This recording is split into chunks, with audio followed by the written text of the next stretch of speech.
ولقد آتينا لقمان الحكمة أن اشكر لله ومن يشكر فإنما يشكر لنفسه ومن كفر فإن الله غني حميد আল্লাহ রাব্বুল আলামিন বলেন ওয়ালাকাদ আতাইনা লুকমানাল হিকমা, আমি হযরত লোকমানকে হিকমত প্রদান করেছি, প্রজ্ঞা দান করেছি। তাফসীরে ইবনে কাসীরের মধ্যে হযরতে কাতাদা রাহমাতুল্লাহি আলাইহি বলেন হযরতে লোকমানকে আল্লাহ তাআলা দুইটা অপশন দিয়েছিলেন। আল্লাহ তাআলা হযরত লোকমানকে হিকমত এবং নবুয়াত এই দুইটা জিনিসের মধ্য থেকে একটাকে বাছাই করে নেওয়ার সুযোগ আল্লাহ তাআলা দান করেছেন। হযরত লোকমান নবুয়াতকে গ্রহণ করেন নাই, তিনি হিকমতকে বেছে নিয়েছেন। অথচ মর্যাদার দিক দিয়ে, সম্মানের দিক দিয়ে নবুয়াতের মর্যাদা অনেক অনেক বেশি। এরপরেও হযরত লোকমানকে এই সুযোগ দেওয়ার পরেও কেন তিনি হিকমত গ্রহণ করলেন, নবুয়াত গ্রহণ করলেন না? হযরত লোকমান আলাইহিস সালামকে প্রশ্ন করা হলো, আপনাকে তো আল্লাহ তাআলা নবুয়াত এবং হিকমত এই দুইটা থেকে একটা বাছাই করার জন্য সুযোগ দিয়েছিলেন, আপনি নবুয়াতের মতো এই সম্মানজনক বিষয়কে বাদ দিয়ে কেন হিকমতকে গ্রহণ করলেন? হিকমত এমন একটা জিনিস যেটা প্রত্যেকটা নবীকে আল্লাহ তাআলা এমনিতেই দান করেছেন, কিন্তু আপনি নবুয়াত গ্রহণ করলেন না, হিকমত কেন গ্রহণ করলেন? হযরত লোকমান জবাব দিলেন, শোনো, আল্লাহ তাআলা যদি আমাকে বাছাই করার সুযোগ না দিয়ে নিজে নিজে আমাকে নবুয়াতি দিতেন, তাহলে ওই দায়িত্বের জিম্মাদারি আল্লাহ তাআলার কাছে থাকতো। ওই দায়িত্ব যথাযথভাবে পালন করার সব ব্যবস্থাপনা আল্লাহর তরফ থেকে হতো।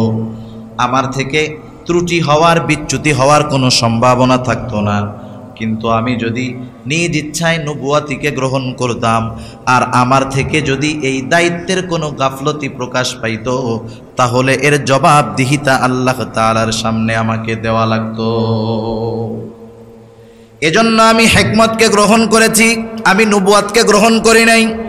মুফাসসিরিনে কেরাম বলেন, হিকমত হলো কি? হযরত লোকমানকে আল্লাহ তাআলা হিকমত দিয়েছেন। কি দিয়েছেন?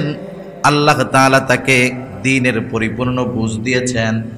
আল্লাহ সুবহানাহু ওয়া তাআলা তাকে স্বপ্নের তাওয়ির দান করেছেন। দ্বীনের পথে চলা, সূক্ষ্ম বিষয় অনুধাবন করার যোগ্যতা আল্লাহ তাআলা হযরত লোকমানকে দিয়ে দিয়েছে। হযরত লোকমান দেখতে কিন্তু অনেক সুন্দর, আমার মতো মোটা সোটা এরকম ছিলেন না। তিনি ছিলেন মিশরের এক প্রান্তে, ইউথিপিয়া, আফ্রিকান লোক।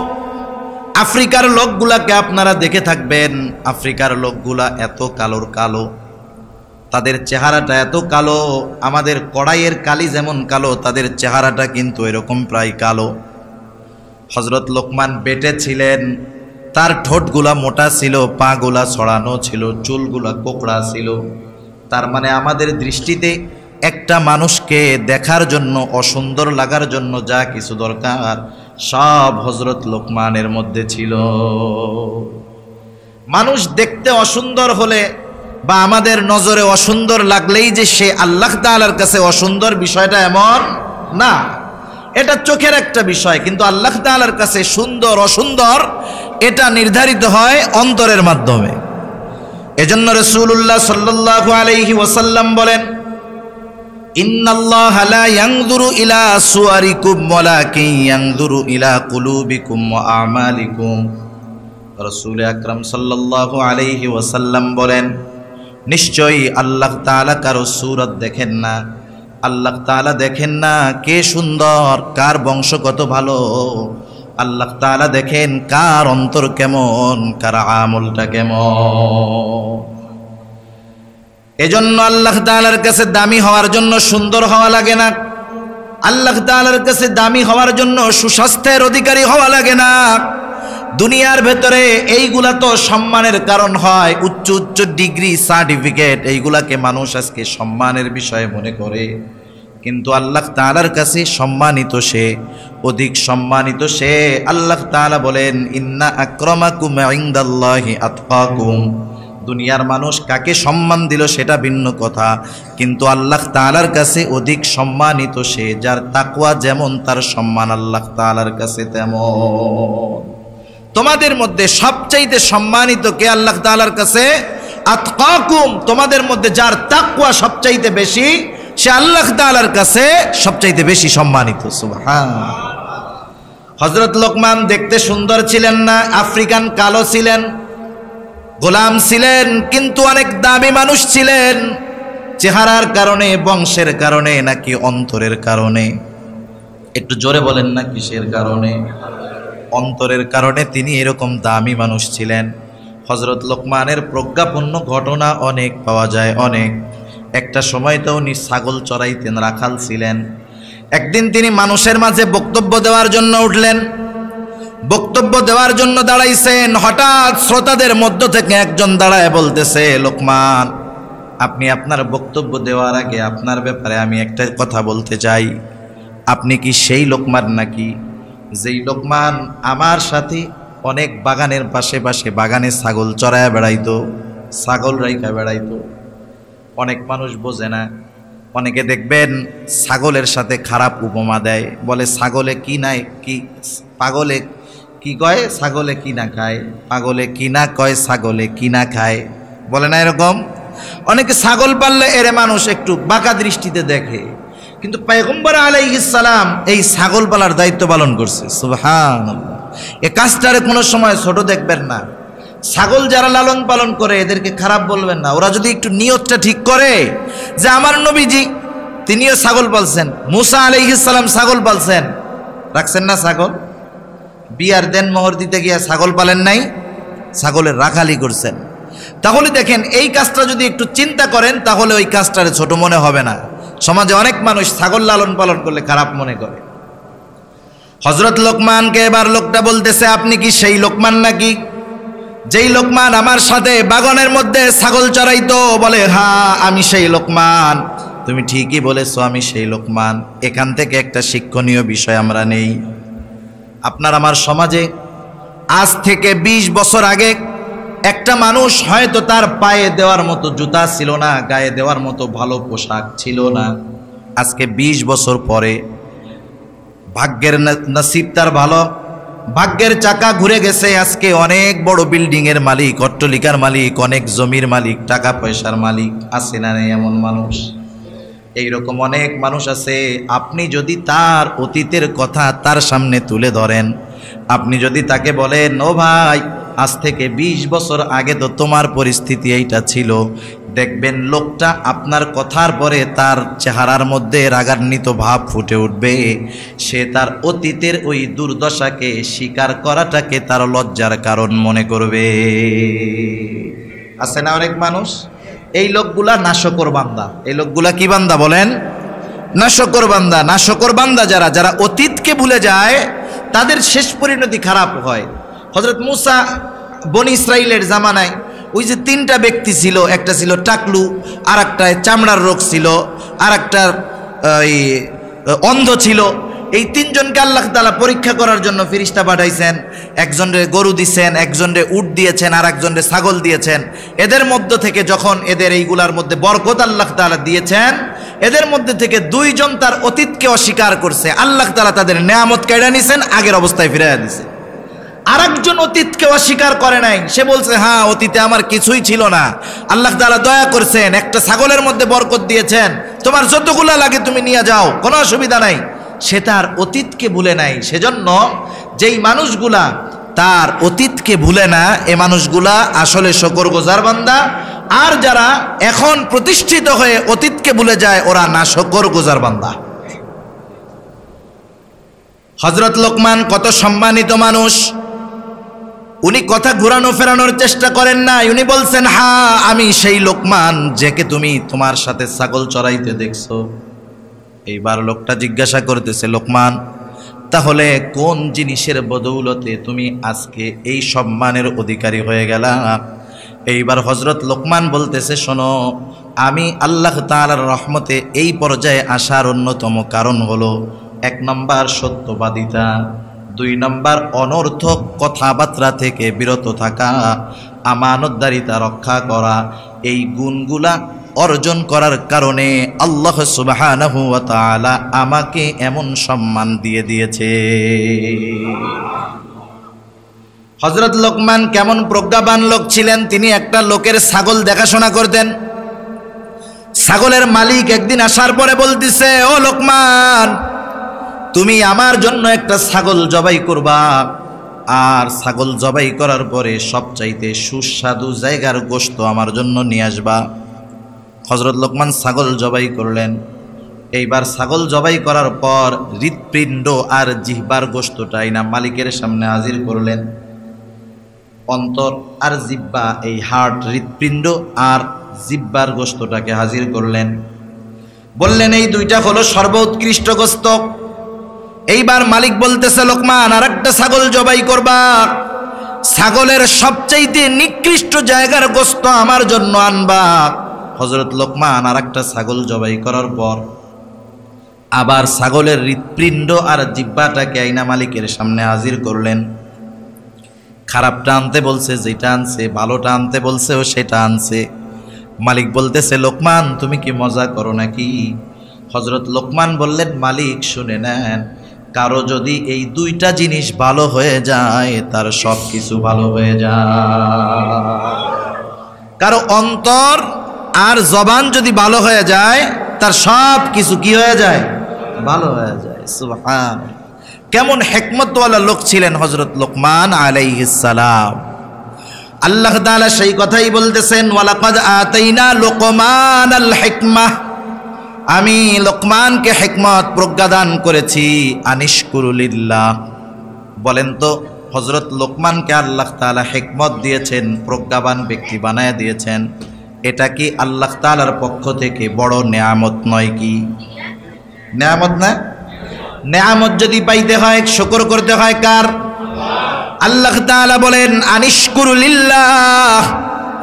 লোকমান যেন কৃতজ্ঞতা প্রকাশ করে, শুকরগুজার বান্দা হয়, আল্লাহ তাআলার কৃতজ্ঞতা প্রকাশ করে। আমি তো হযরত লোকমানকে হিকমত প্রদান করেছি যাতে সে শুকরগুজার বান্দা হয়। আর একটা বিষয় এখানে আসে, ওই মানুষগুলা প্রকৃতপক্ষে প্রজ্ঞাবান যারা নেয়ামত পাওয়ার পরে শুকরিয়া আদায় করে। মানুষ যে বুদ্ধিমান, প্রজ্ঞাবান, এগুলা বিভিন্ন মাধ্যমে বোঝা যাইতে পারে। এর একটা মাধ্যম হলো যে মানুষ নেয়ামত পাওয়ার পরে শুকরিয়া আদায় করে। কেউ যদি নেয়ামত পাওয়ার পরে শুকরিয়া আদায় করে, বোঝা যায় যে এই লোকটা একটু বুদ্ধিমান। আর যদি নেয়ামত পাওয়ার পরে শুকরিয়া আদায় না করে, ওর মধ্যে কোনো জ্ঞান বুদ্ধি নাই, ওইটা হলো গবেট। ওইটা কি বলেন? গবেট। আল্লাহ তাআলা বলেন, আমি তাকে হিকমত প্রদান করেছি যাতে সে আল্লাহ তাআলার কৃতজ্ঞতা প্রকাশ করে। এবার আল্লাহ তাআলা বলতেছেন, কৃতজ্ঞতা প্রকাশ করলে লাভ কাদের? বলেন তো, আমরা যদি আল্লাহ তাআলার কৃতজ্ঞতা প্রকাশ করি, লাভ কি আল্লাহ তাআলার নাকি আমাদের? আর একটু জোরে বলেন না, কাদের? আল্লাহ তাআলা সেই কথাই বলেন, ওয়ামান ইয়াশকুর ফাইন্নামা ইয়াশকুরু লিনাফসি। আল্লাহ তাআলা বলেন, যে কৃতজ্ঞতা প্রকাশ করে সে নিজের জন্যই সেটা করে। সারা দুনিয়ার মানুষ, সব মানুষ যদি সম্মিলিতভাবে আল্লাহ তাআলার কৃতজ্ঞতা প্রকাশ না করে, আল্লাহ তাআলার প্রশংসা না করে, তাহলে আল্লাহ তাআলার সম্মান কমে যাবে নাকি? একটুও কমবে? বলেন, একটুও কমবে না। সারা দুনিয়ার মানুষ যদি লাগাতার ভাবে আল্লাহ তাআলার কৃতজ্ঞতা প্রকাশ করে, আল্লাহ তাআলার এই কৃতজ্ঞতা প্রকাশের কারণে, প্রশংসার কারণে আল্লাহ তাআলার সম্মান বেড়ে যাবে নাকি? বাড়বে না। বরং কৃতজ্ঞতা প্রকাশ করলে লাভটা আমাদের। আল্লাহ তাআলা কোরআনুল কারীমের মধ্যে বলেন, যে কৃতজ্ঞতা প্রকাশ করে মূলত লাভ তার, আর যে কৃতজ্ঞতা প্রকাশ করে না ক্ষতিটা তার। লাইন শাকারতুম লাআযীদান্নাকুম ওয়া লাইন কাফারতুম ইন্না আযাবি লাশাদীদ। আল্লাহ তাআলা বলেন, লাইন শাকারতুম লাআযীদান্নাকুম, তোমরা যদি শুকরগুজার বান্দা হও, আমি তোমাদেরকে বাড়ায়া দিব তথা তোমাদের নেয়ামত বাড়ায়া দিব। ওয়া লাইন কাফারতুম, তোমরা যদি কুফরি করো তথা নেয়ামতের শুকরিয়া আদায় না করো, ইন্না আযাবি লাশাদীদ, তাহলে জেনে রাখো আমার আযাব বড় কঠোর, আমার আযাব বড় শক্ত। তার মানে নেয়ামতের কৃতজ্ঞতা প্রকাশ করলে নেয়ামত বাড়ায় দেয় কে? আরো জোরে বলেন না কে? আর যদি নেয়ামত পাওয়ার পরে কোনো বান্দা যদি কুফরি করে, নাশুকরি করে, কঠিন আযাবে গ্রেফতার করবে কে? সেজন্য শুকরিয়ার মাধ্যমে দুনিয়ার লাভ কি? দুনিয়ারও নেয়ামত বাড়বে, আখিরাতেরটাও বাড়বে। আর আখিরাতের মূল লাভ কি? যে আল্লাহ তাআলা আখিরাতে শাস্তি থেকে বাঁচায়া দিবেন। এজন্য আমরা সকাল সন্ধ্যা বেশি বেশি আল্লাহ তাআলার কৃতজ্ঞতা প্রকাশ করব। সুবহানাল্লাহ, আলহামদুলিল্লাহ, লা ইলাহা ইল্লাল্লাহু, আল্লাহু আকবার। এ সহজ একটা জিকির, এর চাইতে সহজ জিকির আর আছে বলেন? এটা আমরা বেশি বেশি পাঠ করব, বেশি বেশি বলবো। এটা আল্লাহ তাআলার কাছে প্রিয় একটা জিকির, আল্লাহ তাআলার প্রিয় একটা জিকির। সুবহানাল্লাহ, আলহামদুলিল্লাহ, লা ইলাহা ইল্লাল্লাহু, আল্লাহু আকবার। এটা আল্লাহ তাআলার কাছে অন্যতম প্রিয় চারটি কালিমার একটি। চারটি কালিমা প্রিয় আল্লাহ তাআলার কাছে, এটা হলো এইটা, সুবহানাল্লাহ, আলহামদুলিল্লাহ, লা ইলাহা ইল্লাল্লাহ। জবান দিয়ে বলবো, আল্লাহ তাআলা নেয়ামত বাড়ায় দিবে আর আযাব থেকে আল্লাহ তাআলা রক্ষা করবে। আল্লাহ তাআলা বলেন, ওয়ামান ইয়াশকুরু ফাইন্নামা ইয়াশকুরু লিনাফসিহি। যে আল্লাহ তাআলার কৃতজ্ঞতা প্রকাশ করে তথা আল্লাহ তাআলার প্রশংসা করে, সে নিজের জন্যই করে, কারণ কৃতজ্ঞতার মাধ্যমে লাভটা হয় তার। আর যে কৃতজ্ঞতা প্রকাশ করে না, ওয়ামান কাফারা ফাইন্নাল্লাহা গনিয়্যুন হামিদ। আর আল্লাহ তাআলা বলে দেন, যে কুফরি করে সে জেনে রাখুক, ফাইন্নাল্লাহা গনিয়্যুন হামিদ, আল্লাহ রব্বুল আলামিন প্রশংসার মুখাপেক্ষী। আল্লাহ তাআলা তাদের প্রশংসার মুখাপেক্ষী না, আমাদের প্রশংসার মুখাপেক্ষী না। আল্লাহ তাআলা সব কিছুর থেকে অমুখাপেক্ষী, ঠিক কিনা বলেন? এরপরে আল্লাহ তাআলা হযরত লোকমানের সম্যক পরিচয় তুলে ধরলেন। তিনি শুকরগুজার বান্দা ছিলেন, তিনি হিকমতওয়ালা প্রজ্ঞাবান একজন মানুষ ছিলেন। এই প্রজ্ঞাবান ব্যক্তি তার সন্তানদেরকে উপদেশ দিতেছে, ভালো সমাজ গড়তে হলে, প্রকৃত একজন ভালো সন্তানের পিতা যদি হতে হয়, হযরত লোকমানের নসিহতগুলা আমাদের আমলে পরিণত করার দরকার। যারা বিবাহ করেছেন, সন্তান আছে, তারাও করবেন।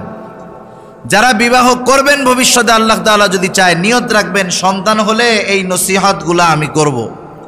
আমরা তো সন্তানদেরকে প্রস্তুত করার আগে তাদের থেকে পাইতে চাই, সন্তানদেরকে প্রস্তুত করার আগে আমি তার থেকে চাই। আপনি যদি একটা গাভীর থেকে ভালো দুধ চান, আপনি আপনার জমিন থেকে যদি ভালো ফসল চান, আপনি যদি চান যে আপনার জমিন ভালোভাবে উর্বর হোক, ফসল হোক, বলেন তো ওই জমিনের সর্বোচ্চ যত্ন নিতে হয় কি হয় না? মোহাব্বতের সাথে যত্ন নিতে হয়। আপনি যদি চান আপনার গাভী আপনারে ভালো দুধ দিবে, ওরে যত্ন করতে হয়, ভালো মন্দ খাওয়াইতে হয়, এরপরেই না ও দুধ দেয়, ঠিক কিনা বলেন? আমরা সন্তানদের থেকে ভালো আচরণ চাই। আমরা চাই যে আমার সন্তান দিনদার হোক, আমার সন্তান ভালো একজন মুআদ্দাব ভদ্র আদবওয়ালা হোক। কিন্তু এটা চাই ঠিক, কিন্তু সে আদবওয়ালা কেমনে হবে, সে দিনদার কেমনে হবে, পরহেজগার কেমনে হবে, হওয়ার জন্য যা করার দরকার সেটা আমি করি না। যার কারণে আমাদের সন্তানেরা দিন যাচ্ছে আর এরা ধ্বংসের দিকে অগ্রসর হয়ে যাইতেছে। সেজন্য সমাজ গঠনে, সামাজিক শান্তির জন্য, রাষ্ট্রীয় শান্তির জন্য, ভালো একটা সমাজের জন্য, ভালো পরিবেশের জন্য হযরত লোকমানের নসিহতগুলা খুবই গুরুত্বপূর্ণ। আমরা কি এইগুলা শুধু শুনবো নাকি আমলের চেষ্টা করব? কারা চেষ্টা করবো আমলের? একটু হাত উঁচা করি তো, লিল্লাহি তাকবীর, মাশাআল্লাহ। হাত নামাই, সজাগ আছেন তো আপনারা? আলহামদুলিল্লাহ। আল্লাহ তাআলা এবার বলতেছেন, হযরত লোকমান তার সন্তানকে কি নসিহতগুলা করেছেন। আল্লাহ রাব্বুল আলামিন বলেন, وَإِذْ قَالَ لُقْمَانُ لِابْنِهِ وَهُوَ يَعِظُهُ يَا بُنَيَّ لَا تُشْرِكْ بِاللَّهِ إِنَّ الشِّرْكَ لَظُلْمٌ عَظِيمٌ। হযরত লোকমান তার সন্তানকে প্রথমেই তাওহীদের শিক্ষা দিয়েছেন, আল্লাহ তাআলার একত্ববাদের শিক্ষা দিয়েছেন। সর্বপ্রথম হযরত লোকমান তার সন্তানকে আল্লাহ তাআলার পরিচয় প্রদান করেছে। কার পরিচয়? আল্লাহ তাআলার পরিচয় সর্বপ্রথম হযরত লোকমান তার সন্তানকে শিক্ষা দিয়েছে। আল্লাহ তাআলা বলেন ওয়াইদ ক্বালা লুকমানু লিবনিহি ওয়া হুয়া ইয়াইযুহু, আর যখন লোকমান তার সন্তানকে বলল, ওয়াজ করলো, নসিহত করলো, উপদেশ দিল, ইয়া বুনাইয়া, হে আমার বৎস। এই কথার মধ্যে একটা আবেগ আছে। আপনি যদি আপনার ছোট কোনো সন্তান কাউকে যদি কথা শোনাইতে চান, সব সময় যে ধমক দিলে শুনবে বিষয়টা এমন না। আপনি যদি ধমক দিয়ে কোনো আদেশ করেন, সেই কাজটা সে গুরুত্বের সাথে নিবে না। কিন্তু যদি আপনি কোনো ছেলেকে, বাচ্চাকে কাছে ডেকে মাথায় হাত দিয়ে আদর করে কোনো উপদেশ করেন, কোনো আদেশ করেন, ওই বাচ্চা ধমক দিলে যতটুকু কথা শুনতো তার চাইতে বেশি গুরুত্বের সাথে আমার আপনার কথা শুনবে। ইয়া বুনাইয়া, এই কথাটার মধ্যে একটা মায়া আছে। কিছু শব্দ আছে এগুলা বইলা বোঝানো যায় না। এগুলা আরবি যারা পড়ে একটু বোঝে, এরা বোঝে যে এই কথার মধ্যে কতটুকু আন্তরিকতা আছে, কতটুকু আবেগ আছে, কতটুকু মোহাব্বত আছে, ভালোবাসা আছে। কথা বোঝেন নাই? কিছু বিষয় আছে ওয়াজ করলে বোঝানো যাবে। মনে করেন আপেল সামনে নিয়ে ওয়াজ করলে বোঝানো যাবে না, বেদানা সামনে নিয়ে ওয়াজ করলে বোঝানো যাবে না যে এটার স্বাদটা কেমন। এটা যে খাইছে তারে ওয়াজ করা লাগবে না, ওয়াজ ছাড়াই সে এটার মজা বুঝতে পারবে, ঠিক কিনা?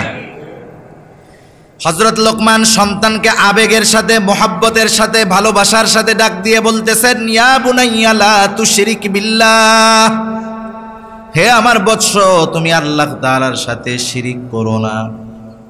কেন করবা না? ইন্নাশ শিরকা লাযুলমুন আযীম, কারণ শিরক হলো মহা অন্যায়, মহা জুলম। প্রত্যেকটা পাপ জুলুম, প্রত্যেকটা পাপ জুলম, কিন্তু শিরক হলো মহা জুলম।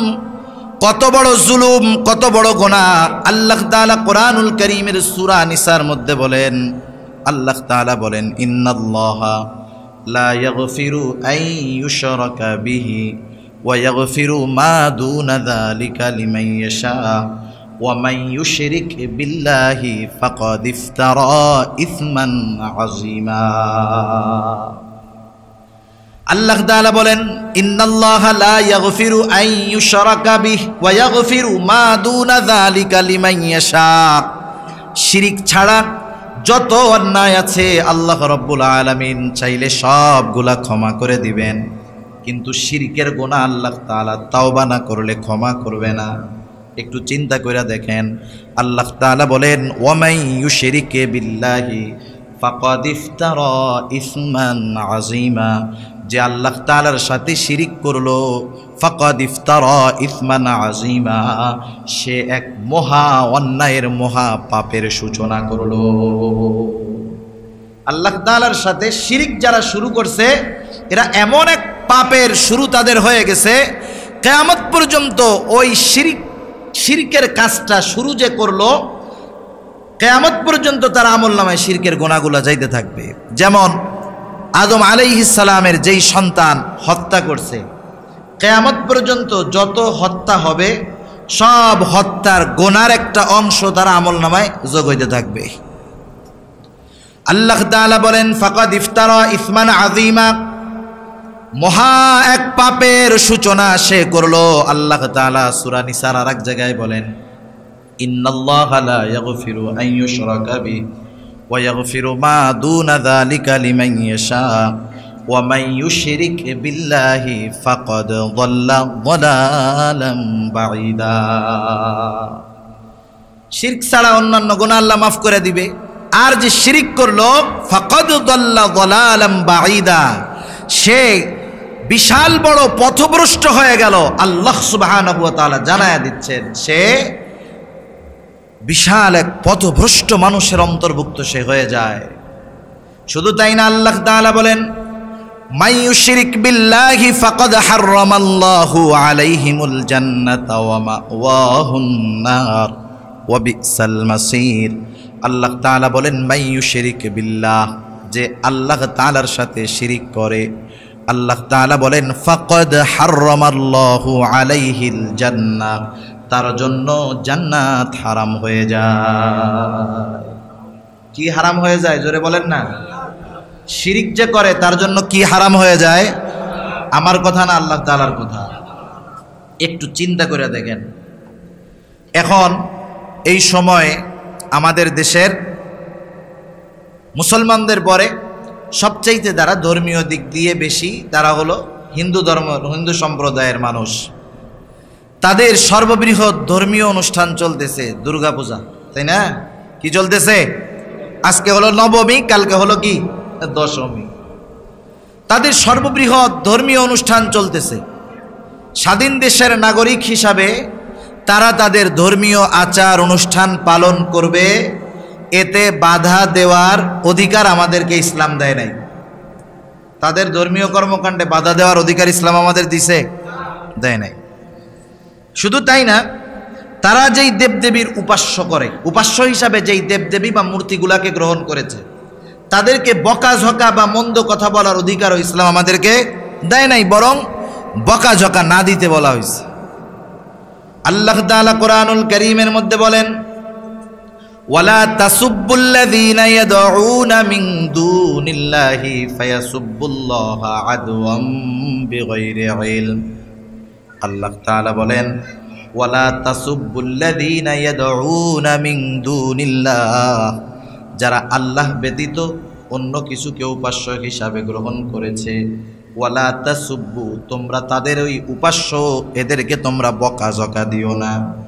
তোমরা যদি তাদের দেবদেবীদেরকে বকাঝকা দাও, তারা কি করবে? ফায়াসুব্বুল্লাহা আদওয়াম বিগাইরি ইলম, অজ্ঞতার কারণে তারা আল্লাহ তাআলাকে বকা দেওয়া শুরু করবে। সেই জন্য তারা যাদের পূজা করে, তারা যাদেরকে উপাস্য হিসাবে গ্রহণ করেছে, তাদেরকে আমরা বকা দিব না। এই বকা দিতে নিষেধ করছে কে? আর একটু জোরে বলেন না কে? তাহলে বলেন, যেই কোরআন, যেই ইসলাম অন্যান্য ধর্মাবলম্বীদের উপাস্যদেরকে বকা দিতে মানা করে, সেই ইসলাম কখনো এই কথা বলবে নাকি তাদের পূজা মণ্ডপে গিয়া তোমরা মূর্তিগুলা ভাঙা ফেলো? এ কথা বলবে? তারা তাদের ধর্মীয় আচার অনুষ্ঠান পালন করুক, অসুবিধা নাই তো। কিন্তু সমস্যাটা কোথায়? সমস্যা হলো ওই সময় যখন এটাকে সর্বজনীন বলে সবাইকে ওই কাজে অংশগ্রহণ করার জন্য উদ্বুদ্ধ করা হয়, সমস্যা হলো তখন। কথা বুঝেন নাই? আমরা তাদের কাজেও বাধা দেই না, তাদের বিরোধিতাও করি না, তারা তাদের কাজ করুক। কিন্তু আমরা যারা মুমিন, ইসলাম আমাদেরকে এই অধিকার দেয় নাই যে ওই কাজগুলোর সাথে সম্পৃক্ত হবে, আনন্দ উদযাপন করবে। এই অনুমতি বা এই ধরনের সুযোগ ইসলাম আমাদেরকে দেয় নাই, ঠিক কিনা বলেন? সেজন্য এটা আমাদের খেয়াল রাখতে হবে। তার ধর্মীয় আচার অনুষ্ঠান, সে তার ধর্মীয় আচার অনুষ্ঠান পালন করুক। এই জন্য যেই কথাটা আমাদের সমাজে প্রচলিত আছে, ধর্ম যার যার উৎসব সবার, এটা সর্বক্ষেত্রে হতে পারে না। কারণ আমাদের উৎসবের অন্যতম বড় একটি দিন হলো কোরবানির দিন, তাই না? ওই সময় কি আমাদের কোনো হিন্দু আসে নাকি এখানে জবাই করার জন্য? রমাদানের পরে মুসলমানের জন্য সবচাইতে আনন্দের দিন হলো ঈদুল ফিতর।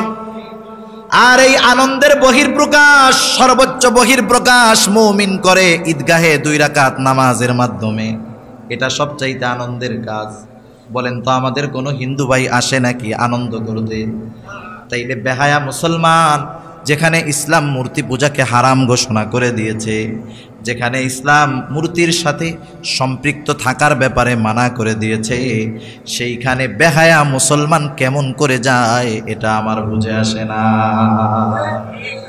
যে যায় আনন্দ উদযাপনের ওই নিয়তে, সে যায় ঠিক আছে, কিন্তু ঈমান নিয়ে আর ফিরে আসতে পারে না, ঠিক কিনা বলেন? সেজন্য আমি যে কথার থেকে গেলাম, ধর্ম যার যার, উৎসব সবার, এ কথাটা সহি শুদ্ধ কথা হতে পারে না। কারণ হিন্দু ধর্মাবলম্বী যারা তাদের ধর্মীয় আচার অনুষ্ঠান পালন করে, ইসলাম এটার কোনো সমর্থন দেয় না। সেজন্য ওটার থেকে আমাদেরকে দূরে সরে থাকতে হবে, ওটার থেকে আমাদেরকে বেঁচে থাকতে হবে। আর ইসলাম এই বিষয়ে আমাদেরকেও সতর্ক করে দিয়েছে যে তাদের দেবদেবীদেরকে বকাঝকাও করা যাবে না, তাদের সাথে অসদাচরণ, খারাপ আচরণ করার সুযোগও ইসলাম আমাদের দেয় না।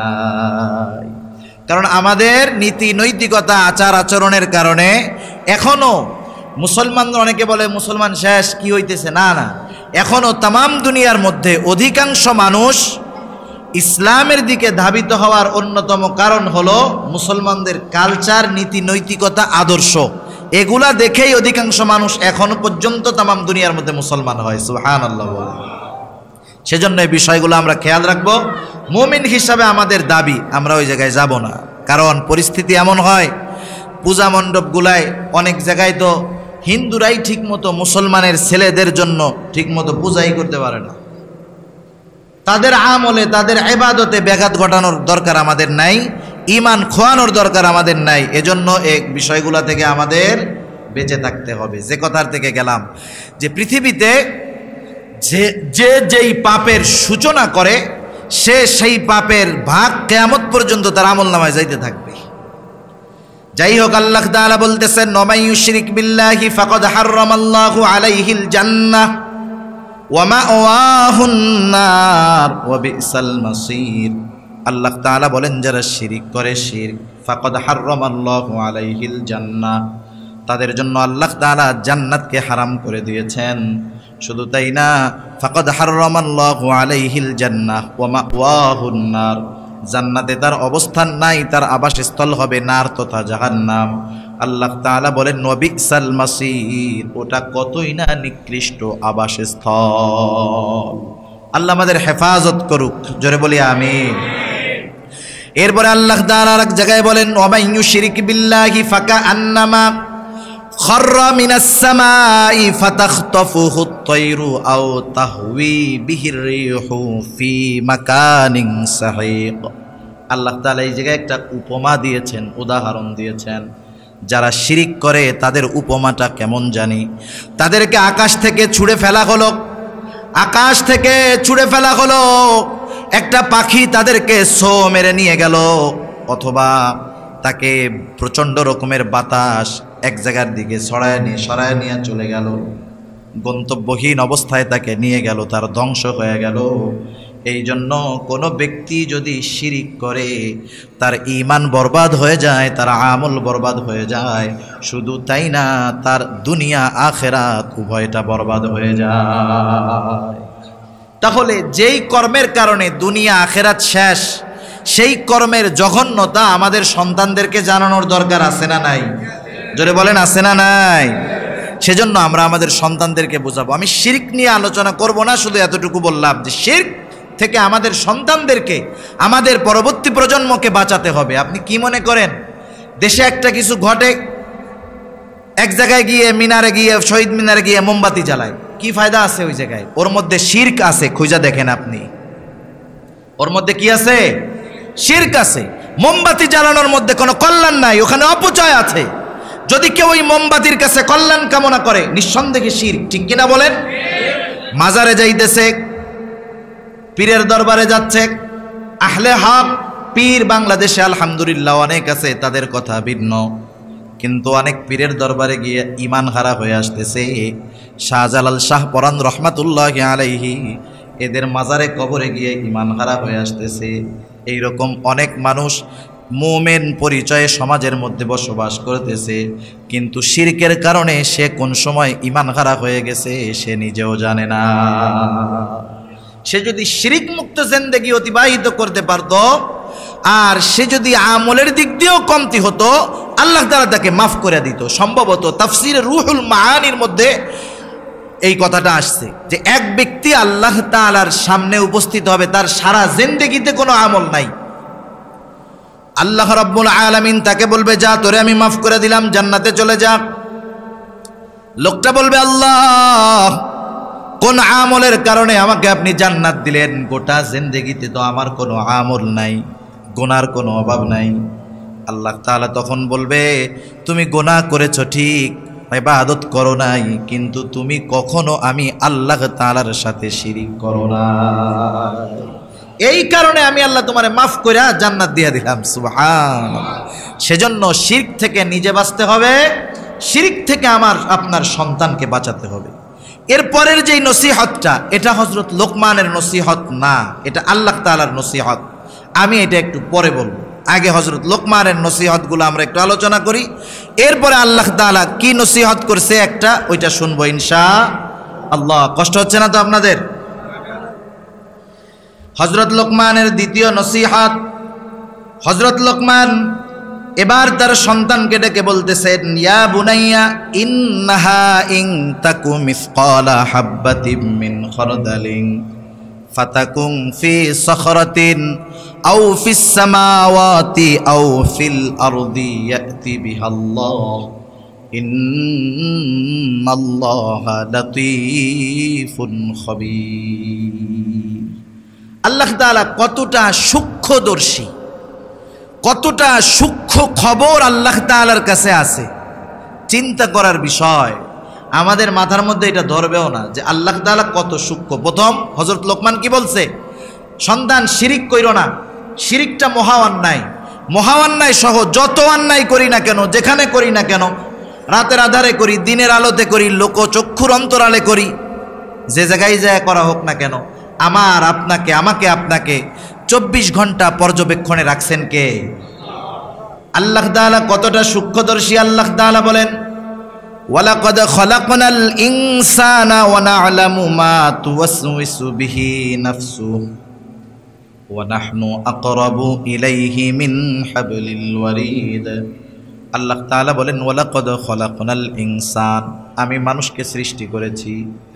শুধু তাই না, ওয়া না'লামু মা তুওয়াসওয়িসু বিহি নাফসুহু, আমি আল্লাহ তাআলা শুধু সৃষ্টি করেছি তা নয়, ওয়া না'লামু মা তুওয়াসওয়িসু বিহি নাফসুহু, আমি আল্লাহ এটাও জানি কোন জিনিস মানুষের অন্তরের মধ্যে ওয়াসওয়াসা দেয়, কে ওয়াসওয়াসা দেয়, কি ওয়াসওয়াসা দেয়।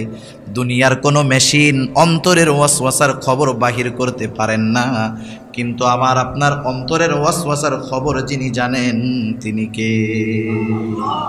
দুনিয়া এমন কোনো মেশিন আছে নাকি যে আমার মনের মধ্যে কি আছে এটা বাইর করবে? আছে? নাই। কিন্তু আল্লাহ তাআলা সেই ওয়াসওয়াসার খবরও জানেন। কেন জানেন? আল্লাহ তাআলা বলেন, ওয়া নাহনু আকরাবু ইলাইহি মিন হাবলিল ওয়ারিদ। আল্লাহ তাআলা বলেন, ও আমার গোলাম, ওয়া নাহনু আকরাবু ইলাইহি মিন হাবলিল ওয়ারিদ, কারণ আমি মানুষের যেই শাহরগ আছে, আমি আল্লাহ তার শাহরগের চাইতেও অধিক নিকটে। এতটা পর্যবেক্ষণ আল্লাহ তাআলা প্রত্যেকটা মাখলুককে করেন। মাইক্রোসেকেন্ড সময়ও আমরা আল্লাহ তাআলার তদারকের বাহিরে নয়। সর্বক্ষণ আমাদেরকে দেখতেছে কে? আমাদের সব কর্মগুলা পর্যবেক্ষণ কে করতেছে বলেন তো? আচ্ছা, একজনের যদি একটা দায়িত্ব দেওয়া হয়, যে মসজিদের একটা কাজের দায়িত্ব দেওয়া হইল, ওই কর্নারে একটা সিসি ক্যামেরা লাগায়া দেওয়া আছে, আর বলা হইল তুমি যে কাজ করতেছো আমি কিন্তু ঢাকা যাইতেছি, মোবাইলে বৈশা বৈশা কিন্তু আমি সব দেখব। বলেন তো, ওই সিসি ক্যামেরাটা থাকার কারণে এই জায়গায় যেই লোকটাকে যেই দায়িত্ব দেওয়া হবে, ওই সিসি ক্যামেরার ভয়ে সে দায়িত্ব ঠিকমতো পালন করবে কি করবে না? এমন কোনো কাজ করবে না যাতে জবাবদিহিতার সম্মুখীন হতে হয়। সে কাজগুলা ভালো মতো করবে, সাজালো গোছালোভাবে করবে, উল্টাপাল্টা কথা কাজ কোনো কিছুই সে করবে না। তার ভয় কি বলেন তো? CC camera. এই ক্যামেরার একটা লেন্সরে আমরা কি ভয় পাই, অথচ আল্লাহ তাআলা আমাদের ব্যাপারে কেমন খবর রাখেন একটু শোনেন। সন্তানকে হযরত লোকমান এবার বলতেছে, কারণ সন্তানের মধ্যে হযরত লোকমান যেই নসিহতটা করেছেন, এই ফিকির, এই চিন্তা, এই দর্শন যদি সন্তানের মাথার মধ্যে ঢুকায় দেওয়া যায়, তাহলে সন্তানের চরিত্র বাবার সামনে মায়ের সামনে যেমন হবে, রাতের আধারে দরজাবদ্ধ ঘরের মধ্যে ওই সন্তানের চরিত্রটা একই হয়ে যাবে। আমাদের সন্তান ভাই বেরাদার, এদের ক্যারেক্টার আমাদের সামনে একরকম, পেছনে গেলে আর একরকম। হযরত লোকমান এবার সন্তানকে বলতেছে, ইয়া বুনাইয়া ইন্নাহা ইন তাকু মিসকালা হাববাতিন মিন খারদালিন ফাতাকুন ফি সখরাতিন আও ফিস সামাওয়াতি আও ফিল আরদি ইয়াতি বিহাল্লাহ। বলতেছে, হে আমার বৎস, ইয়া বুনাইয়া, হে আমার সন্তান, ইন্নাহা ইন তাকু মিসকালা হাববাতিন মিন খারদাল। ইন্নাহা, এখানে দুইটা জিনিস হতে পারে। মুফাসসিরিনে কেরাম বলেন, ইন্নাহার মারজা যদি, উদ্দেশ্য যদি কোনো পাপের কাজ হয়, আর একটা হলো যে কোনো আমল হতে পারে, ভালো হোক চাই মন্দ হোক। কোন কোন মুফাসসির বলেন এটার দ্বারা সর্বপ্রকারের আমল উদ্দেশ্য, ভালো হোক আর মন্দ হোক। হযরত লোকমান বলতেছে, ও আমার বৎস, তোমার আমলটা তথা তোমার ভালো আমল হোক আর মন্দ আমল হোক, ইন তাকু মিসকালা হাব্বাতিম মিন খরদাল, তোমার কাজটা তোমার আমলটা যদি একটা সরিষা দানা পরিমাণও হয়। কিসের পরিমাণ বলেন? সরিষা দানা পরিমাণ। শুধু তাই না, ওই আমলটা যদি তুমি মিন খরদালিন ফাতাকুম ফি সখরাতিন আও ফিস সামাওয়াতি আও ফিল আরদি ইয়াতি বিহাল্লাহ, ওই সরিষা দানা পরিমাণ আমলটা যদি তুমি জমিনের তলেও করো, 7 তবক জমিনের নিচেও যদি করো, শুধু তাই না, ওই আমলটা যদি তুমি এমন পাথরের মধ্যে করো যেই পাথরের কোনো দরজা নাই, জানালা নাই, চতুর্দিক দিয়ে আটকানো, ওই রকম কোনো পাথরের মধ্যেও যদি তুমি কোনো সরিষা দানা পরিমাণ আমল করো, কোনো আমল যদি এমন জায়গায় করো, আসমানের উপরেও করো, আল্লাহ তাআলা কি করবেন? হযরত লোকমান তার সন্তানকে বলেন, ইয়াতি বিহাল্লাহ, ওই আমলটাকেও আল্লাহ তাআলা হাজির করবে। একটু চিন্তা করেন না, তাফসীরের মধ্যে আসছে আল্লাহ রাসূল সাল্লাল্লাহু আলাইহি ওয়াসাল্লাম বলতেছেন, হযরত আনাস রাদিয়াল্লাহু তাআলা আনহু হতে বর্ণিত হাদিস, নবীজি বলেন, কেউ যদি কোনো পাথরের মধ্যে আমল করে, যেই পাথরটার কোনো দরজা নাই, জানালা নাই, একেবারে আটকানো, ওই পাথরের মধ্যেও যদি কোনো আমল করে, সরিষা দানা পরিমাণও যদি হয়, ওটাকেও আল্লাহ তাআলা দেখেন এবং হাজির করবেন। সুবহানাল্লাহ। এতটুকু চিন্তা যদি আমাদের মাথার মধ্যে থাকে, তাইলে চরিত্রের পরিবর্তন হবে কি? আল্লাহ তাআলা কোরআনুল কারীমের মধ্যে আরেক জায়গায় বলেন, ওয়ানাদাউল মাওয়াজিনাল কিসতা লিয়াউমিল কিয়ামাতি ফালা তুযলামু নাফসুন শাইআ ওয়া ইন কানা মিসকালা হাববাতিন মিন খরদালিন আতাইনা বিহা ওয়া কাফা বিনা হাসিবিন। আল্লাহ তাআলা বলেন, আমি কিয়ামতের দিন ইনসাফের আদালত কায়েম করব, ন্যায় বিচারের আদালত আমি আল্লাহ কায়েম করব। ওয়ানাদাউল মাওয়াজিনাল কিসতা লিয়াউমিল কিয়ামাহ ফালা তুযলামু নাফসুন শাইআ, সেই আদালতে কারো প্রতি ন্যূনতম জুলুম করা হবে না, কারো প্রতি ন্যূনতম জুলুম করা হবে না। দুনিয়ার আদালতগুলার পরিচিত অবস্থাটা এমন, দুনিয়ার মধ্যে মাজলুম যে সে আরো জুলুমের শিকার হয়, দুনিয়ার মধ্যে জালেম যে সে অর্থ আর ক্ষমতা দিয়ে পার পেয়ে যায়, ঠিক না? দুনিয়ার মধ্যে যে মাজলুম তার উপরে আরো জুলুম বেশি চলে, আর যারা জালেম, কেউ ক্ষমতা দিয়ে, কেউ অর্থ দিয়ে সে নিষ্কৃতি পাওয়া যায়। কিন্তু কিয়ামতে কি এটা হবে নাকি? আর আপনারা জুলুম বলতে কি বোঝেন? জুলুম বলতে এটা বুঝলে হবে না যে জুলুম হলো শুধু মানুষের হক নষ্ট করা, তা না। মানুষের কষ্ট দিয়েই শুধু জুলুম হয় না, জুলুম ভালোভাবেও করা যায়। কেমনে জুলুম করা যায়? মনে করেন একটা লোক, তার এই জিনিসটা প্রাপ্য ছিল, এটা তাকে দেওয়া হলো না, তার মানে তার উপরে কি করা হইল? আর একটা লোক ওই জিনিসটা পাওয়ার উপযুক্ত ছিল না, কিন্তু তাকে দেওয়া হইল, তার উপরে কি করা হইল বলেন তো? এটাও তার উপরে জুলুম করা হলো। আল্লাহ তাআলা সেই দিন এই ধরনের জুলুম কারো প্রতি করবেন না।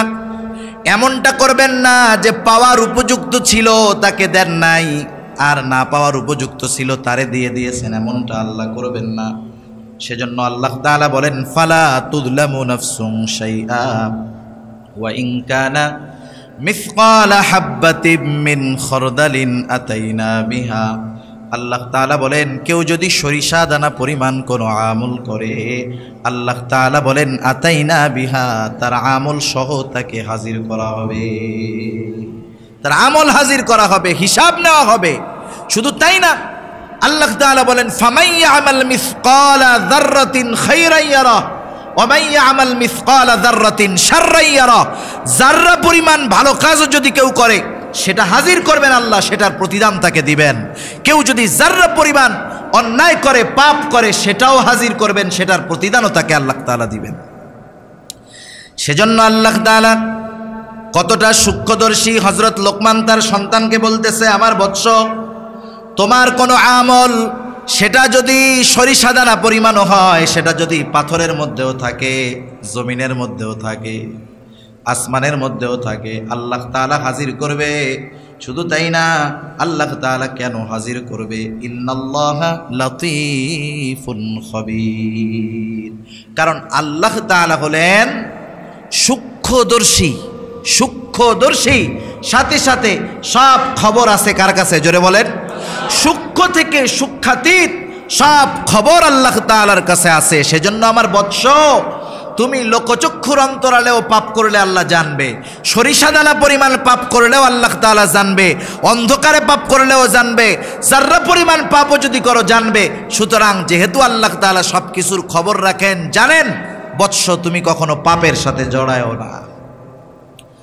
এরপরে হযরত লোকমান তার সন্তানকে নসিহত করতেছে, ইয়া বুনাইয়া আকিমিস সালাহ, ইয়া বুনাইয়া আকিমিস সালাহ।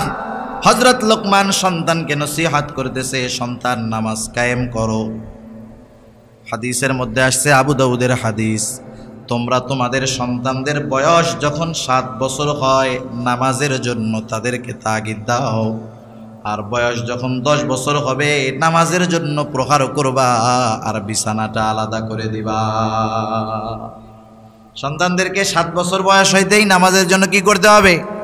তাগিদ দিতে হবে। 10 বছর বয়সে নামাজ না পড়লে এটাকে প্রহার করতে হবে।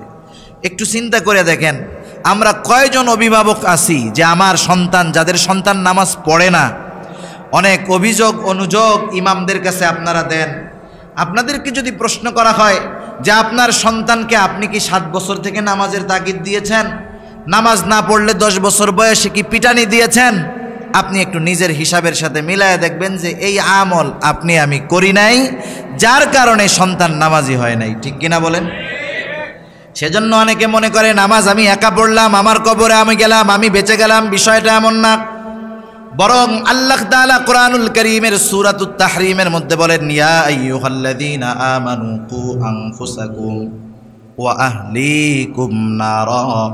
আল্লাহ তাআলা বলেন, হে ঈমানদারেরা, কু আনফুসাকুম ওয়া আহলিকুম নারা, তুমি নিজেকে এবং তোমার নিজের অধীনস্থদেরকে জাহান্নামের আগুন থেকে বাঁচাও।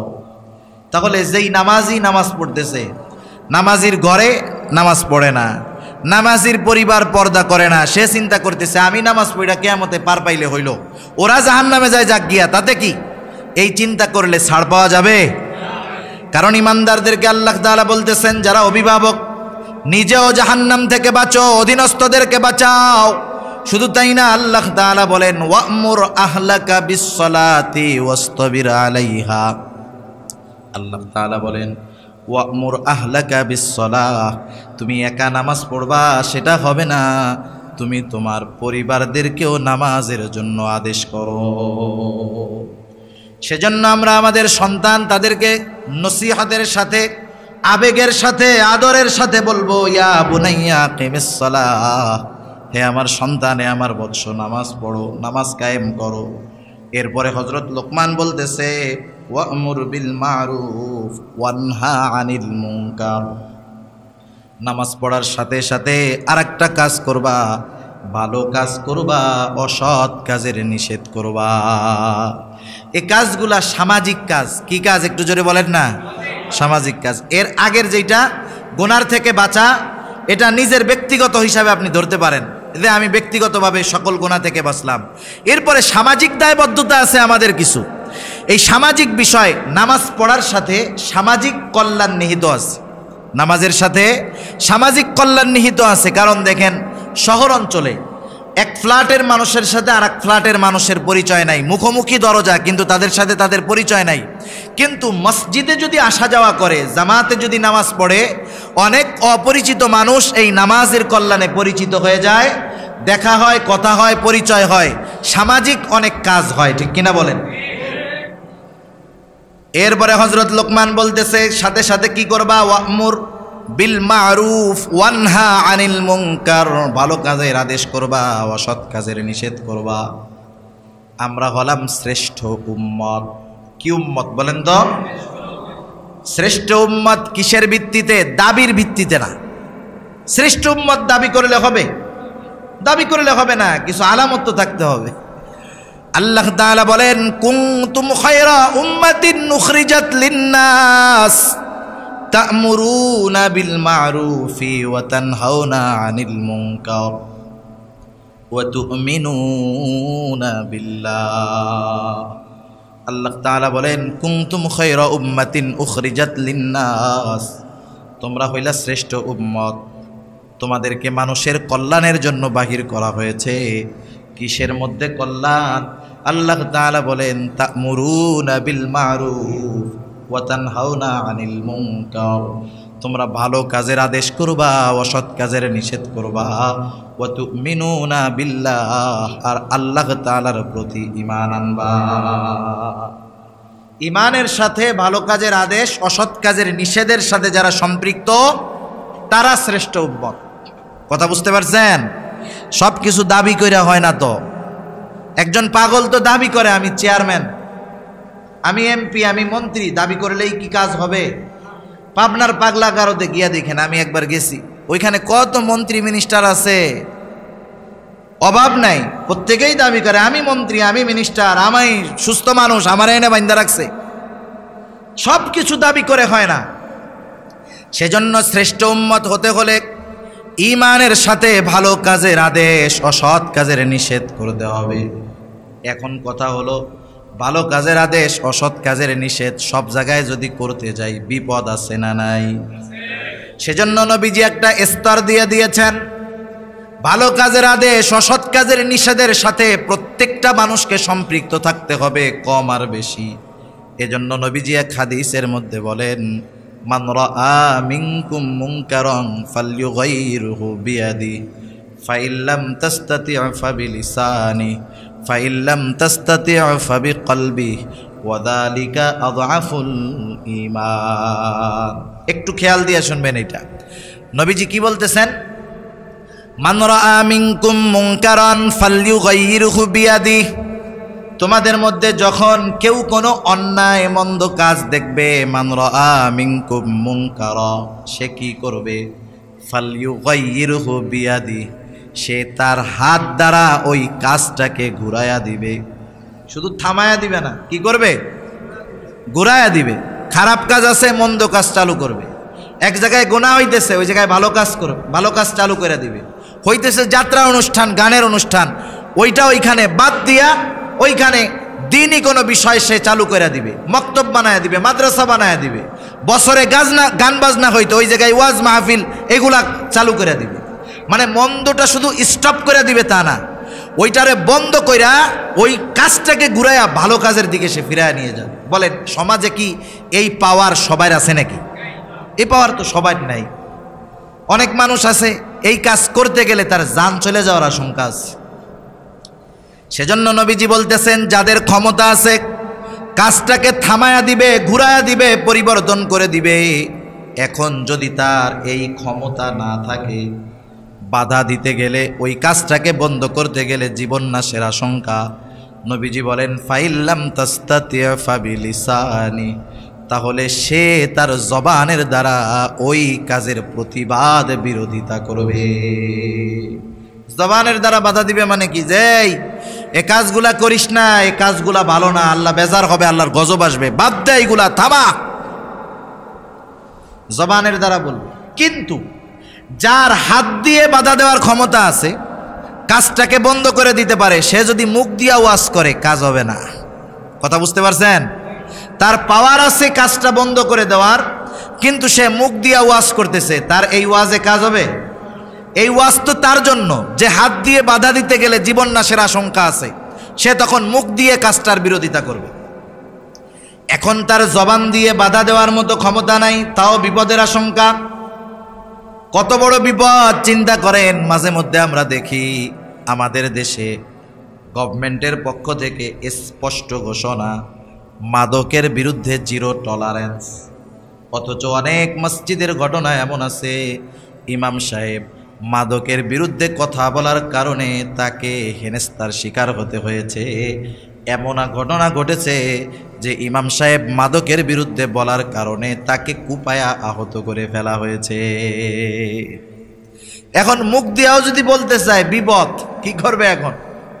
নবীজি বলেন এটার ব্যাপারেও সে অক্ষম। ফাইল্লাম তাস্তাতি ফাবি কলবি ওয়াযালিকা আযআফুল ঈমান। নবীজি বলেন হাত দিয়েও বাধা দেওয়ার ক্ষমতা তার নাই, জবান দিয়েও বাধা দেওয়ার ক্ষমতা নাই। সে অন্তরে বাধা প্রদান করবে, কাজটাকে ঘৃণা করবে, কাজটার সাথে সার ঘৃণা রাখবে। নবীজি বলেন এটাও তার কমপক্ষে করতে হবে, কারণ এটা যদি না করে ক্ষতি কি? কারণ অন্তরে ঘৃণা রাখা ওয়াযালিকা আযআফুল ঈমান, এটা হলো দুর্বল ঈমানের পরিচয়। অন্তরেও যদি ওই কাজটার প্রতি ঘৃণা না থাকে তাহলে তো তার ঈমান আছে না নাই আল্লাহ তাআলা ভালো জানে। কথা বুঝতে পারছেন? সেজন্য ভালো কাজের আদেশ, অসৎ কাজের নিষেধ এর স্তর আছে। সবাই হাত দিয়ে বাধা দিতে পারবে না, সবাই মুখ দিয়ে বাধা দিতে পারবে না। কেউ হাত দিয়ে মুখ দিয়ে বাধা না দিতে পারলে কমপক্ষে অন্তরের দ্বারা ওই কাজটার বিরোধিতা করবে। ভালো কাজের আদেশ দিতে পারতেছে না, কমপক্ষে আল্লাহর কাছে তার জন্য দোয়া করবে, এটাও সে বাঁচার একটা পথ হবে। কিন্তু চুপ করে যদি বসে থাকে তাহলে কাজটা ভালো হবে না। কারণ কোনো জায়গায় যদি কোনো অপরাধ সংগঠিত হয়, হাত দিয়ে বাধা দেওয়ার ক্ষমতা নাই, জবান দিয়ে বাধা দেওয়ার ক্ষমতা নাই, সে যদি অন্তরে ওই কাজের বিরোধিতা করে তাহলে সে ওই এলাকার পাপীদের মধ্যে অন্তর্ভুক্ত হবে না। তবে সে যদি দূরেও অবস্থান করে, মক্কা মদিনায় আছে, এলাকায় অপরাধ হচ্ছে, সে সাপোর্ট দিচ্ছে যে কর কর, তাহলে ওই মক্কা মদিনায়ও যদি সে থাকে, এলাকায় যেই মন্দ কাজ হচ্ছে সে এই কাজ করনেওয়ালাদের অন্তর্ভুক্ত বলে সাব্যস্ত হবে। কথা বুঝতে পারছেন? অন্তরের কেমন দাম, অন্তরের একটু চিন্তা আমাকে আপনাকে জাহান্নাম থেকে বাঁচায় দিতে পারে। সেজন্য হযরত লোকমান বলতেছে ওয়া'মুর বিল মা'রুফ ওয়ানহা আনিল মুনকার। ও আমার বৎস, ভালো কাজের আদেশ করবা, অসৎ কাজের নিষেধ করবা। বলেন তো ভালো কাজের আদেশ অসৎ কাজের নিষেধ করতে গেলে বিপদ আপদ আসতে পারে কি পারে না?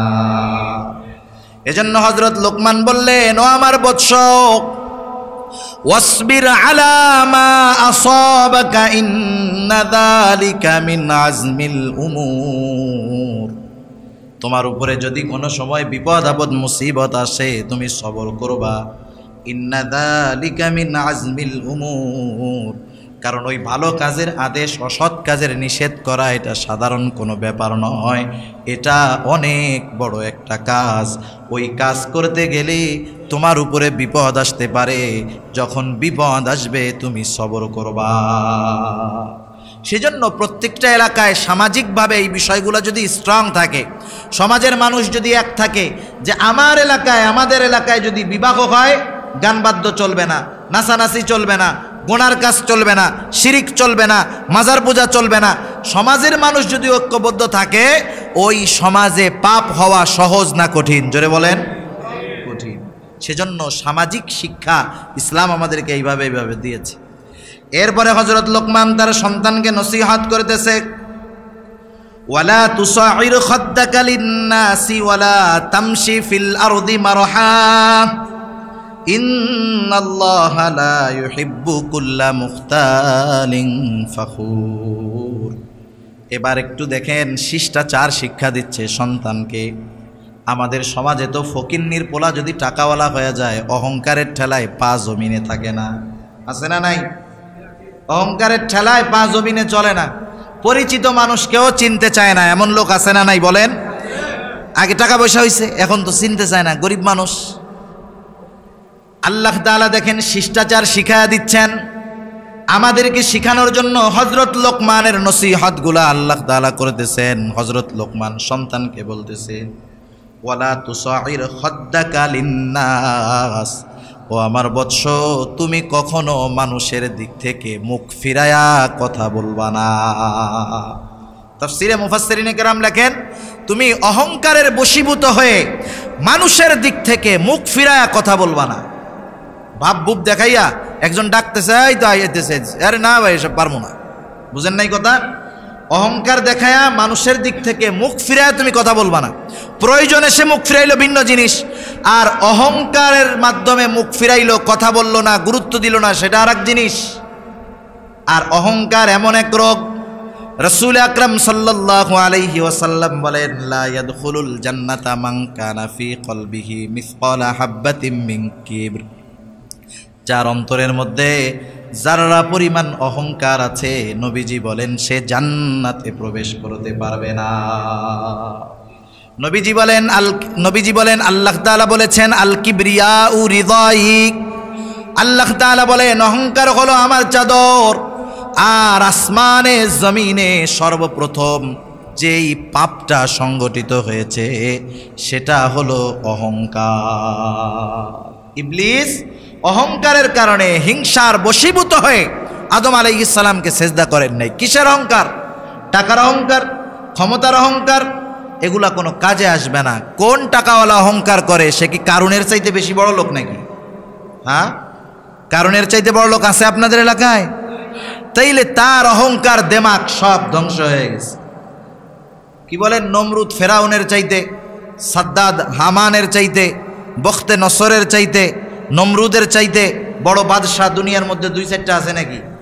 কোথায় তারা? সব শেষ অহংকারের কারণে। ইবলিসের চাইতে বড় আবেদ দুনিয়ায় আছে নাকি? হ্যাঁ, এত ইবাদত করছে, অহংকার, সব শেষ। এজন্য বড় আবেদ হইলেও অহংকার করার কিছু নাই। ইবলিস খুশি হয় কোন সময় জানেন? যেই কারণগুলাই খুশি হয়, এর একটা কারণ হইল যখন ইবাদত কইরা কেউ মনে করে যে আমি কাম কইরা ফেলাইছি।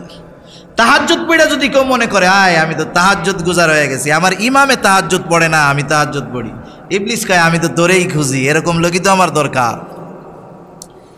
এজন্য তোমরা জমিনের উপরে গর্ব ভরে তোমরা পদাচারণ করো না। ইন্নাকা লান তাখরিকাল আরদা ওয়া লান তাবলুগাল জিবালা তুলা। তুমি যত জোরে জমিনের উপরে পা ফালাও না কেন, তুমি জমিনকে ফাটায় ফেলতে পারবা না। বুকটা আর মাথাটা যতই উঁচু করো না কেন, ওয়া লান তাবলুগাল জিবালা তুলা, তুমি উচ্চতায় কখনো পাহাড় সম হতে পারবা না। বিনয়ের সাথে চলো। বিনয়ের সাথে চলা এটা প্রকৃত মুমিনের আলামত। সূরা ফুরকানের মধ্যে আল্লাহ তাআলা তার রহমানের বান্দাদের গুণাবলী বর্ণনা করেছেন। আল্লাহ তাআলা কি বলেন? কষ্ট হইতেছে, আর 10 মিনিট 15 মিনিট, 10 মিনিটের বেশি হবে না ইনশাআল্লাহ। আল্লাহ তাআলা বলেন, ওয়া ইবাদুর রহমানিল্লাযীনা ইয়ামশুনা আলাল আরদি হাওনা ওয়া ইযা খাতাবাহুমুল জাহিলুনা ক্বালু সালামা। রহমানের বান্দা যারা, তারা জমিনের উপরে নম্রতা ভদ্রতার সাথে হাঁটে। সুবহানাল্লাহ বলেন। এজন্য জমিনে অনেক মানুষ আছে যাদের হাঁটার ভাবে আমরা মনে করি লোকটা মনে হয় কোনো পাওয়ারলেস লোক, বিষয় এমন না। ওই লোকটার পাওয়ার হয়তো আমি আপনি চোখ দিয়া দেখতেছি না, কিন্তু আসমানওয়ালা তারে পাওয়ার দিয়ে দিছে, ঠিক কিনা বলেন? এজন্য হযরত লোকমান সন্তানকে বলতেছে, সন্তান জমিনের মধ্যে অহংকারের সাথে গর্বের সাথে হাঁটবা না। কারণ কি? ইন্নাল্লাহা লা ইউহিব্বু কুল্লা মুখতালিন ফাখুর। আল্লাহ তাআলা, নিশ্চয় আল্লাহ তাআলা মুখতাল আর ফাখুরকে পছন্দ করেন না।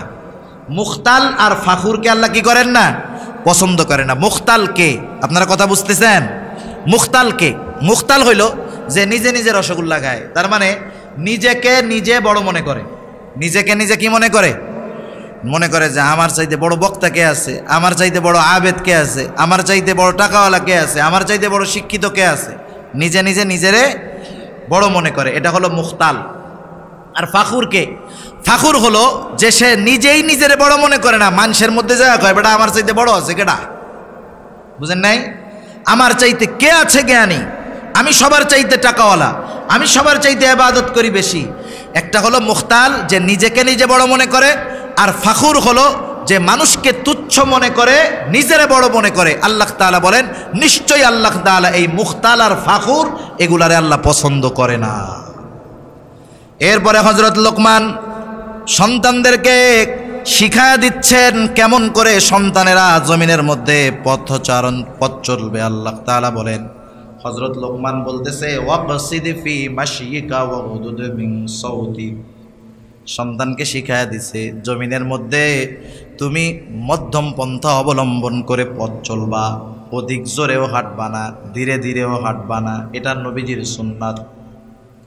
ধীরে ধীরে পথ চলবা, উঁচু উঁচু পা ফালায়া চলবা না, আবার জমিনের সাথে ঘষে ঘষেও চলবা না, সুন্দরভাবে নম্রতার সাথে পথ চলবা। কারণ সমাজের মধ্যে যখন সামনে দিয়ে আমার আপনার সামনে দিয়ে লোক যায়, ওর চলা ওর হাঁটা দেখেই বোঝা যায় ছেলেটা ভদ্র নাকি অভদ্র, ওর চলচলন দেখেই অনেক সময় অনুমান করা যায়। সেজন্য মধ্যম পন্থা অবলম্বন করে হাঁটবা। আর কি করবা? ওয়াগদুদ মিন সাউতিক, গলার আওয়াজটারে একটু নিচা নামায় রাখবা, উঁচু আওয়াজে তুমি কথা বলবা না। এখন তো আমাদের সমাজে যদি কেউ কাউরে কিছু বলে, ধমক দিয়া গলার আওয়াজ উঁচু করে, এই আমাকে কে কি বলবে, আমারে চিনো আমি কেনা, আসে না এরকম বলে কি বলে না? ও মনে করে ও খুব ভালো কাজ করতেছে গলার আওয়াজ উঁচু কইরা, কিন্তু আল্লাহ তাআলা ওরে গাধার সাথে তুলনা করছে। কিসের সাথে? আমরা গাধা কইলে তো রাগ হবে, আল্লাহ গাধা কইলে তো আর কিছু বলার উপায় নাই। আল্লাহ তাআলা কত সুন্দর আমাদেরকে জানায়া দিয়েছেন। হযরত লোকমান বলতেছে ওয়াগদুদ মিন সাউতিক, সন্তান তুমি তোমার কণ্ঠস্বরকে নিম্নগামী রাখবা, অনুচ্চ স্বরে কথা বলবা। কেন উঁচু স্বরে কথা বলবা না? চিৎকার চেঁচামেচি করবা না। অনেকে আছে ঘরে বউয়ের সাথে চেঁচামেচি করে, আছে না নাই? জোরে বলেন না, আছে না নাই? উনি বাইরে কিছু বলতে পারে না, করতে পারে না, উনি আইসা বউয়ের সাথে নিজের বীরত্ব দেখায়। এই বীরত্ব না, এটাকে বলে কাপুরুষত্ব। এটাকে কি বলে? কাপুরুষত্ব বলে। এবার হযরত লোকমান বলতেছে ইন্না আনকারাল আসওয়াতি লাসাউতুল হামির, নিশ্চয় সবচাইতে নিকৃষ্ট হলো গাধার আওয়াজ। গাধার আওয়াজ, গাধার আওয়াজটা খুব কর্কশ, খুব কর্কশ, শুনতে খুব খারাপ লাগে। এই যে যারা উচ্চ স্বরে কথা বলে, চিৎকার চেঁচামেচি করে অল্পতে, এদের ওই গলার আওয়াজকে গাধার আওয়াজের সাথে তুলনা করা হয়েছে। এই যে হযরত লোকমানের নসিহতগুলা, বলেন তো এই নসিহতগুলার আলোকে যদি আমরা আমাদের পরবর্তী প্রজন্মকে গড়ে তুলতে পারি, তাহলে আমাদের সমাজ একটা বসবাসযোগ্য সমাজ হবে, সুন্দর একটা সমাজ হবে, দিনদার একটা সমাজ হবে। ঠিক কিনা বলেন? যদি শিরকের সাথে কেউ না থাকে, যারা শিরক মুক্ত ইবাদত করলো, কোনো অসুবিধা নাই, কত সুন্দর। এই আমাদের সন্তানগুলা দ্বীনের উপরে চললো, কত ভালো কাজ হইল। শুধু তাই না, আমাদের সন্তানগুলা নামাজি হয়ে গেল, আমাদের সন্তানগুলা গুনাহমুক্ত জিন্দেগি গঠন করলো, চাল চলন চলাফেরা আচার আচরণের পরিবর্তন হলো। এগুলাই আদর্শ মানুষ।